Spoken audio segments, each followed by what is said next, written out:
So this is part 4. We're going to try to stick to the narrative that has exclusively everything to do with my stalker and not the narrative of the girly relationship I ended up engaged in.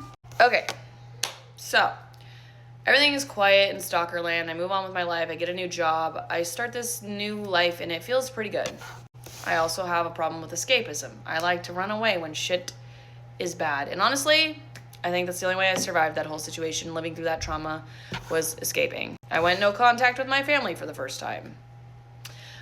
Meanwhile, by the way, while I was in the hospital and when I got out, my family was not really involved in my life at all. And that's why I turned to these other strangers, because I didn't have a support system. So I created my own, and it was a bad one. Turns out when you are loved incorrectly, you tend to form bonds with people that love you incorrectly. I know. Wild. Because that tends to be all you know is like shitty love. So it comes really naturally to you to be loved like shit. But I digress. 6 to 7 months into this relationship after my assault with Crazy Stalker Pants Boy, one of my friends on Facebook announces that they are in a relationship with Crazy Stalker Pants Boy. I am a girl's girl, so I message her immediately and I say, hey friend, I know you are happy, but I know this person and they are crazy, and I promise you I'm not jealous. I don't want your man. I just want to tell you that this person almost ended my life, and I am concerned for your safety and well-being since we went to high school together. And it is met with the ultimate hostility.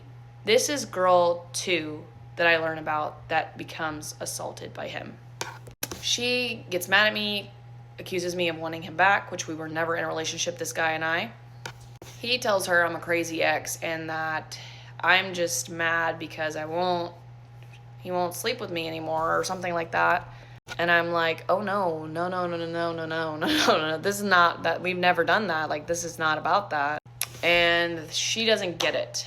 But she works at the same place my dad works at. Crazy Stalker Pants Boy got a job where my dad works at. And his mom works where my dad worked at. Past tense, they don't work there anymore. All in a hospital system, by the way. The night that I was contacted by him, the same night that I'm warning my friend, he starts blowing up my phone because he has my number, and he starts threatening me, telling me he has my social, all of this shit, threatening to harm me. So I call the police. I live in a completely different city outside of the district that I was assaulted in, and I tell them the entire timeline of what happens, and they say, ma'am, we need you to hang up the phone right now and drive to the city where you used to live to file an they tell me it's attempted murder, what he did to me, and I need to come into the police station and file that information, give them everything I know. I get scared. They ask me if I'm going to come in. I say I don't know, and I hang up the phone because I get scared. And it really hits me 6 to 7 months later when I'm talking to the police on the phone that I really almost lost my life, and that it really was that serious, and that I might have to see him again in court, and that scared the absolute shit out of me. He had a way of making you feel like he could really get to you no matter what, and that is common amongst the victims I will talk about next. Back to present day, where all these girls are liking it. I talked to his most recent victim, and we're still in contact to this day, and he actually had her dogs and would not give them back, and the latest thing I knew from the girl that he was just last with is that she used to have a cat and he would constantly threaten. And the girl said one day they got in a fight and he couldn't get to her because she left. And the cat, he took a picture driving it into the forest. He always threatened to take it into the forest. He took a picture of the cat in the car, and then he took a picture of scratch marks on his chest and leaving, but didn't say anything in the picture, and the cat was never seen again. And this was recently. This is why I believe this guy is a big threat to society, and it really is insane that he's gotten away with as much as he has. And I'm going to tell you some things that seem pretty unbelievable because it's crazy someone can get away with this much and not be held accountable, but he did all of this. And if something happens to me from telling this story, I have notes in my phone. Catch him, y'all. But anyways, another thing that happened was she was positive that this guy was poisoning one of her kids because the nights he would cook, her son would get violently ill. But she had no way to prove it other than the nights that she would cook, he wouldn't. The nights the man would cook, he would get violently ill. She had tons and tons of videos of abuse, but they were all like, that's civil issues, you're gonna have to go to civil court, and it was a big mess. The latest girl now has a legal gag order on her. So let's talk about how I say I will never distrust my memory again. But before we do that, let's circle back to the girl that was my friend. Later, a few months after I warned her, she went up to my dad at work and said, "Your daughter saved my life." How do I know this? Because it came up at a family Sunday dinner. My dad came home and said, "You're a hero, kid."